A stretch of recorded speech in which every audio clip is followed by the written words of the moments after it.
Training centre Vadodara GID ખાતે આજનો આપણો જે સેકન્ડ લેક્ચર છે. સેકન્ડ લેક્ચરની અંદર આપણે હમણાં થિયરીમાં જોયું. થિયરીમાં જો કે મિકેનિઝમ શું છે, ગતિ એટલે કેમની ટ્રાન્સફર થાય છે. ગતિ ટ્રાન્સફર થવાના બધા બહુ એના એ છે સ્ત્રોત છે. પણ આપણે જે ગિયર પ્રમાણે જોયું, આજે મેં ચેપ્ટરમાં લીધું કે ગિયરનો રેશિયો બદલાય છે તેનું શું ચેન્જીસ થાય છે. ગિયર મોટું હોય, મોટામાંથી નાનું થાય તો એની અંદર શું ચેન્જ થાય છે. મોટા ગિયરમાંથી નાના ગિયરમાં જાય તો સ્પીડમાં શું થાય છે, સ્પીડમાં વધારો. બરોબર છે. એ વસ્તુ આપણે પ્રેક્ટિકલી એમ જ જોઈશું કે ગિયર કોને કહેવાય અને પુલી કોને કહેવાય. ગિયર અને પુલીમાં શું ફેર છે, ક્યારે તેનો યુઝ કરવામાં આવે છે. બરાબર છે. આપણે લેથ મશીન છે. લેથ મશીનની અંદર અલગ અલગ સ્પીડમાં લેથ મશીનને ચલાવવા માટે એનું મિકેનિઝમ આપેલું છે. એની અંદર જે આ મેઇન મોટર છે, મેઇન મોટર સાથે કોઈ ગિયર એટેચ નથી. હંમેશા મોટર સાથે પુલી એટેચ કરવામાં આવે છે, ગિયર એટેચ કરવામાં આવતા નથી. બરોબર છે. એમાં આપણને અલગ અલગ વેરિયેબલ ડાયામીટર વાળી પુલી છે. બરોબર છે. આ અલગ અલગ પુલી છે. બધી પુલી સાથે ભેગી કરીને જ્યારે કરવામાં છે એને કોન પુલી કહે છે. કોન પુલી. બરોબર છે. કોન પુલીનો છે આપણો કોન આકાર ટેપર આકારનો એ હોય છે.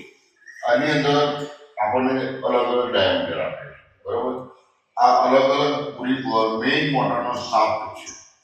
મેઇન મોટરના શાફ્ટ સાથે ગિયર બોક્સનો શાફ્ટ જોડેલો છે. ગિયર બોક્સના શાફ્ટથી આપણને આ જે મૂવમેન્ટ અહીંથી મળે છે એ લેથ મશીન આપણું કંટ્રોલ કરે છે.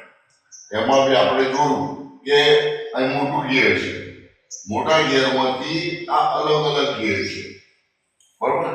એ અલગ અલગ ગિયરમાં ગતિ ક્યાંથી ટ્રાન્સફર થાય છે. કારણ કે મોટા ગિયરમાંથી નાના ગિયરમાં જાય છે તો ગતિમાં વધારો થાય. એમાં કેટલા ટીથ છે, નંબર એટલે શું થશે, ટીથ થશે. કારણ કે 20ની સ્પીડ છે અને 2:1 નો રેશિયો રાખ્યો છે તો સ્પીડ કેટલી થશે, 40ની. મતલબ કે 2:1 છે, મતલબ કે સ્પીડ આપણી ડબલ થઈ જાય છે. 1:2 છે તો 1:2 મતલબ શું થાય છે, સ્પીડ અડધી થઈ જાય છે. ધારો કે આપણે મેઇન સ્પીડ 60ની છે અને 1:2 નો રેશિયો રાખીએ છીએ તો આપણી સ્પીડ 60/2 60/2 મતલબ 30ની સ્પીડ થાય છે. એ આપણી મેઇન ડિઝાઇન છે.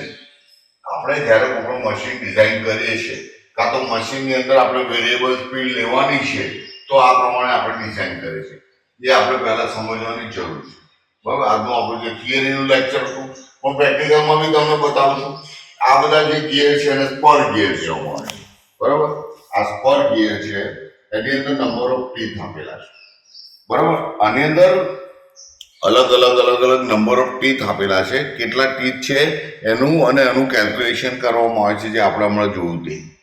એના પરથી આપણને સ્પીડ વધઘટ કરવાની ખબર પડે છે કે કયું ઓપરેશન દરમિયાન ટર્નિંગ કરીએ છીએ, ફેસિંગ કરીએ છીએ, થ્રેડિંગ કરીએ છીએ તો કેટલી સ્પીડ રાખવાની, તો એનાથી આપણે એડજસ્ટ કરી શકીએ.